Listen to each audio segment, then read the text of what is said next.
মধ্যপ্রাচ্যে চলমান সংঘাতের বাইরে থাকা দেশগুলোর যেসব জাহাজ হরমুজ প্রণালীতে আটকে আছে সেগুলো নিরাপদে সরিয়ে নিতে সহায়তা করবে যুক্তরাষ্ট্র। প্রজেক্ট ফ্রিডম নামে এই অভিযানের ঘোষণা দিয়ে নিজ মালিকানাধীন সামাজিক মাধ্যম ট্রুথ সোশ্যালে দেয়া এক পোস্টে এই কথা বলেন প্রেসিডেন্ট ট্রাম্প।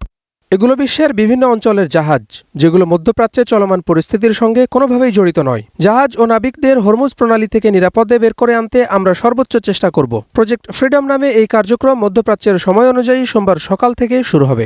ট্রাম্পের মতে জাহাজগুলোকে প্রণালী থেকে বেরিয়ে যেতে সাহায্য করা একটি মানবিক পদক্ষেপ।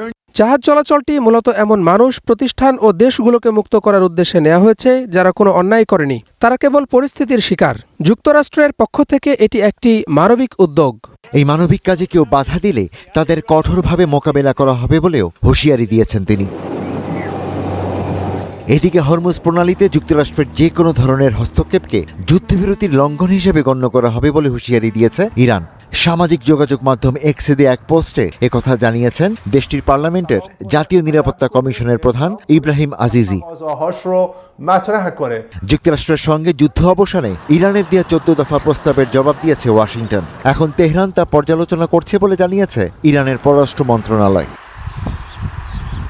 14 দফার প্রস্তাবে রয়েছে হরমুজ প্রণালী ও ইরানের বন্দরগুলোর উপর থেকে যুক্তরাষ্ট্রের অবরোধ তুলে নেওয়া, সব ধরনের নিষেধাজ্ঞা প্রত্যাহার করে আটকে থাকা বিলিয়ন ডলারের ইরানি সম্পদ ছাড় এবং যুদ্ধের ক্ষতিপূরণ প্রদান।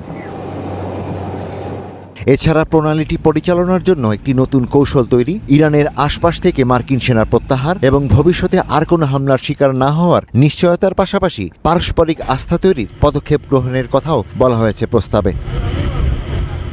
এদিকে এক টেলিফোন আলাপে ওই অঞ্চলের সাম্প্রতিক পরিস্থিতি এবং ইরানের বিরুদ্ধে যুক্তরাষ্ট্র ও ইসরায়েলের আগ্রাসন বন্ধে চলমান কূটনৈতিক উদ্যোগ নিয়ে ওমানের সাইয়েদ বদর আল বুসাইদির সঙ্গে আলোচনা করেছেন ইরানের পররাষ্ট্রমন্ত্রী Abbas Araghchi. Ishtiaq Hossain, star news.